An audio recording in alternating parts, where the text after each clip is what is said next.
कुछ कहानियां सिर्फ मनोरंजन के लिए नहीं होती है ना, वो हमारे घरों में लगे आईने की तरह होती हैं। जिनमें हमें अपना ही अक्स दिखता है, अपने परिवार का, अपने रिश्तों का। बिल्कुल। तो आज हम 2015 की एक ऐसी ही फिल्म शुजीत सरकार की पिकू की दुनिया में उतरने वाले हैं। ये ऊपर से देखने पर तो एक बाप बेटी की बड़ी सिंपल सी कहानी लगती है। हाँ, जो अपनी रोजमर्रा की जिंदगी में फंसी हुई है, लेकिन जब हम इसकी परतों को खोलते हैं तो पता चलता है कि ये कहानी उससे कहीं ज्यादा गहरी है। बिल्कुल, ये कहानी असल में 3 किरदारों के कंधों पर टिकी है। एक तो है पिकू, जो अपनी जिम्मेदारियों और अपनी आज़ादी के बीच पिस रही है। हम्म। फिर है उसके पिता भास्कर बनर्जी, जो अपनी बीमारी और अपने अकेलेपन को एक ढाल की तरह इस्तेमाल करते हैं। और एक तीसरा, एक बाहरी इंसान, राणा चौधरी। हाँ, जो अनजाने में इस उलझे हुए रिश्ते का गवाह बनता है और शायद शायद उसे सुलझाने वाला भी। तो चलिए कहानी के उस घर से शुरू करते हैं जहां ये सब कुछ पक रहा है। दिल्ली के चितरंजन पार्क का वो घर। जहां सुबह की शुरुआत चाय से नहीं बल्कि भास्कर बनर्जी के पेट की रिपोर्ट से होती है। माहौल कैसा है वहां का? मतलब एक तरफ पिकू है, एक कामयाब आर्किटेक्ट जो ऑफिस में अपनी टीम को संभालती है, और दूसरी तरफ वही पिकू घर पर अपने 70 साल के पिता की एक फुल टाइम केयरटेकर है। और भास्कर बैनर्जी कोई आम बुजुर्ग पिता नहीं है। नहीं, बिल्कुल नहीं। वो एक जुनून के साथ जीते हैं और वो जुनून है उनका पेट। कार्ब्स, मोशन, एसिडिटी, बस यही उनकी दुनिया है। हाँ, और यहाँ एक बहुत दिलचस्प बात सामने आती है। भास्कर का ये कब्ज, ये कॉन्स्टिपेशन सिर्फ एक शारीरिक समस्या नहीं है, ये एक मेटाफर है, एक प्रतीक। अच्छा, किस चीज का प्रतीक? वो अपनी बेटी को, अपनी जिंदगी को, अपने अतीत को पकड़कर रखना चाहते हैं, उसे जाने नहीं देना चाहते। मतलब जो उनका दिल महसूस कर रहा है, उनका शरीर वही कर रहा है। वाह, ये तो बहुत ही गहरा नजरिया है। मतलब वो जो हर सुबह अपने मोशन की इतनी डिटेल रिपोर्ट देते हैं, semi liquid but not satisfactory, हाँ, वो असल में अपनी जिंदगी पर कंट्रोल रखने की एक कोशिश है। बिल्कुल। ये सब ध्यान खींचने का एक तरीका है। पत्नी की मौत के बाद वो एक गहरे अकेलेपन और असुरक्षा से घिर रहे हैं। उन्हें डर है कि अगर पिकू की शादी हो गई तो उनका क्या होगा। इसलिए वो अपनी बीमारी को एक इमोशनल हथियार की तरह इस्तेमाल करते हैं। वो तो सीधे सीधे कहते भी हैं कि शादी is for low IQ people. हाँ, पर उसका असली मतलब है, अगर तुम चली गई तो मुझे कौन देखेगा। और ये जो इमोशनल प्रेशर है, ये पीकू पर साफ दिखाई देता है। वो हर वक्त चिड़चिड़ी रहती है, गुस्से में रहती है। क्योंकि वो एक डबल लाइफ जी रही है। ऑफिस में वो बॉस है, पर घर आते ही उसकी पहचान सिर्फ एक बेटी और एक देखभाल करने वाली तक सिमट जाती है। और उसके रिश्ते भी तो इसी वजह से नहीं टिकते। हाँ, वो रिश्तों में बंधने से घबराती है। कोई भी मर्द अगर उसकी जिंदगी में आता है तो भास्कर उसे अपने दुश्मन की तरह देखने लगते हैं। एकदम। वो हर किसी में खोट निकालते हैं ताकि पिकू उन्हें छोड़कर जाने का सोच भी न सके। पिकू एक गिल्ट में जी रही है एक अपराध बोध कि अपने पिता की देखभाल करना उसका फर्ज है, लेकिन इस फर्ज के बोझ तले उसकी अपनी ख्वाहिशें, उसकी अपनी जिंदगी सब दब कर रह गई हैं। और इसी घुटन भरे माहौल में कहानी एक नया मोड़ लेती है। हाँ, भास्कर की जिद कि उन्हें अपना पुश्तैनी घर बेचने कोलकाता जाना है, और वो भी गाड़ी से, हवाई जहाज से नहीं। यहीं पर हमारी कहानी के तीसरे स्तंभ राणा चौधरी की एंट्री होती है। इरफान खान का ये किरदार एक टैक्सी कंपनी का मालिक है जो इन बाप बेटी के रोज के ड्रामे से इतना तंग आ चुका है कि खुद ड्राइवर बनने का फैसला कर लेता है। राणा का किरदार इस कहानी के लिए ताजी हवा के झोंके की तरह है। बिल्कुल, वो एक बाहरी आदमी है। वो इस परिवार के रोज के पागलपन का हिस्सा नहीं है। वो प्रैक्टिकल है, सीधा बोलने वाला। उसकी और भास्कर की पहली मुलाकात ही टकराव से भरी है। हाँ, भास्कर को लगता है कि एक ड्राइवर की इतनी हिम्मत कैसे हुई कि वो उनके फैसलों पर सवाल उठाए। और राणा को लगता है कि ये बुढ़ा तो पूरी तरह से सठिया गया है। और फिर दिल्ली से कोलकाता का वो सफर शुरू होता है, जो अपने आप में एक पूरी फिल्म है। वो छोटी सी गाड़ी एक चलता फिरता घर बन जाती है, जिसमें वही तनाव, वही झगड़े और वही बेबसी भरी पड़ी है। मुझे वो हाईवे वाला सीन हमेशा याद रहेगा, जब भास्कर बीच रास्ते में कुर्सी लगाकर बैठ जाते हैं। हाँ हाँ, वो एक ही पल में आपको हंसाता भी है और झुंझलाहट भी पैदा करता है। यही तो पूरी फिल्म का सार है। आपने बिल्कुल सही पकड़ा। वो सफर ही इस फिल्म का दिल है। बंद गाड़ी के इस छोटे से माहौल में कोई बनावटी नहीं रह सकता। और पहली बार पिकू को कोई ऐसा मिलता है जो उसकी हालत को बिना जज किए देख रहा है। राणा। हाँ, राणा देखता है कि ये लड़की ऊपर से कितनी भी सख्त दिखे, अंदर से कितनी फंसी हुई और मजबूर है। वो उसके दर्द को समझता है। और वो पीकू से एक ऐसी बात कहता है जो शायद उससे पहले किसी ने हिम्मत नहीं की होगी कहने की। कौन सी?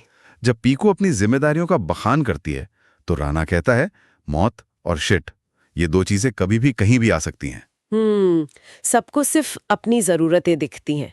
ये बातें पीकू को जैसे आईना दिखा देती हैं। बिल्कुल। और सबसे जरूरी डायलॉग तब आता है जब वो कहता है कि दुनिया में हर कोई अपने माँ बाप की देखभाल करता है, लेकिन इसका मतलब ये नहीं कि वो अपनी जिंदगी जीना छोड़ दे। ये शब्द पीकू के लिए एक तरह का इमोशनल सपोर्ट बन जाते हैं। हाँ, सालों से जो घुटन उसने अपने अंदर दबा रखी थी, वो पहली बार किसी के सामने जाहिर करती है।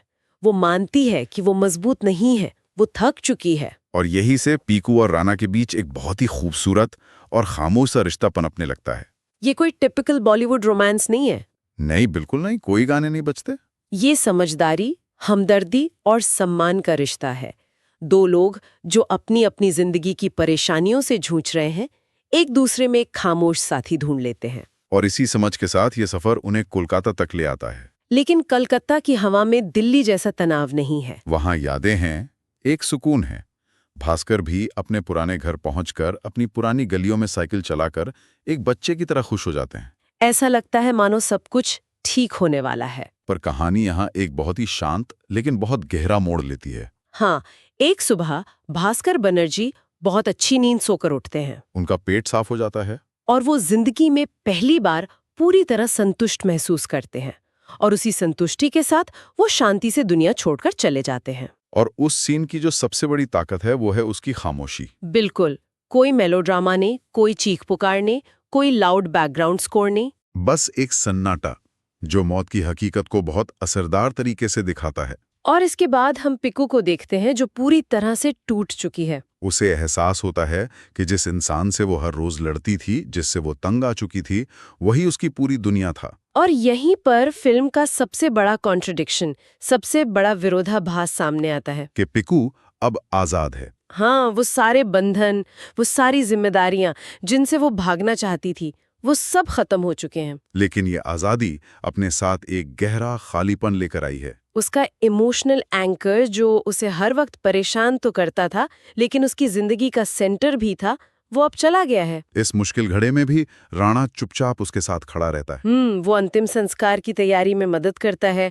लोगों को संभालता है, लेकिन पिकू पर किसी तरह का दबाव नहीं बनाता। वो बस मौजूद रहता है, एक मजबूत सहारे की तरह। और यही राणा के किरदार की खूबसूरती है।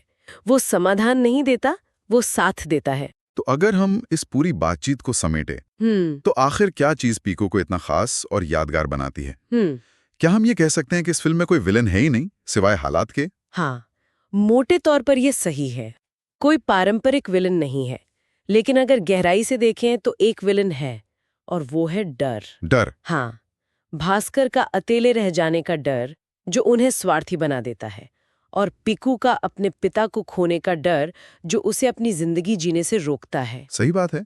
बुढ़ापा, अकेलापन और जिम्मेदारियों का बोझ, यही असल विलन है। बिल्कुल। और कलाकारों का अभिनय, मतलब अमिताभ बच्चन ने भास्कर बनर्जी के किरदार को इतनी सच्चाई से निभाया है कि आप उनसे नफरत कर ही नहीं पाते। उनके दर्द और उनकी सनक के बीच भी आपको उन पर प्यार आता है। और दीपिका पादुकोण, ये शायद उनके करियर का सबसे बेहतरीन काम है। बिल्कुल, एक गुस्सैल, बेबस लेकिन बेहद प्यार करने वाली बेटी के किरदार में उन्होंने जान डाल दी है। उनके चेहरे पर वो थकान और उलझन साफ दिखती है। और इरफान खान, वो इस फिल्म की आत्मा है। हाँ, उनका शांत और ठहरा हुआ अंदाज कहानी को एक जमीन देता है। जब भी भास्कर और पीकू का ड्रामा बहुत ज्यादा हो जाता है, हाँ, तो राणा का किरदार एक सुकून लेकर आता है।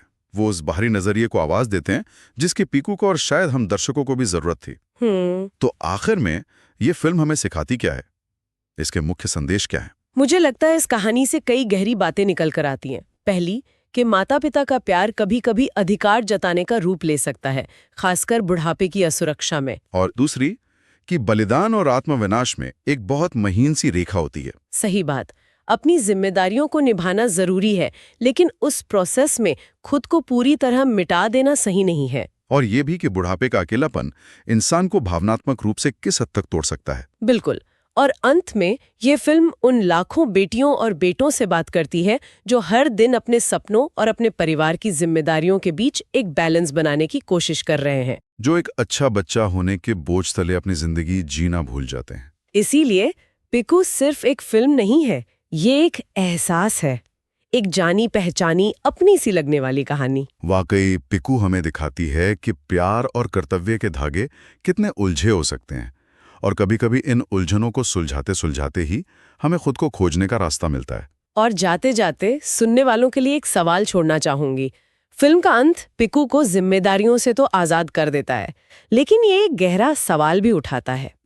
क्या जिम्मेदारी से मिली आजादी हमेशा सुकून ही देती है, या कभी-कभी ये अपने पीछे एक ऐसा खालीपन छोड़ जाती है जिसे भरना जिम्मेदारी निभाने से भी ज्यादा मुश्किल होता है?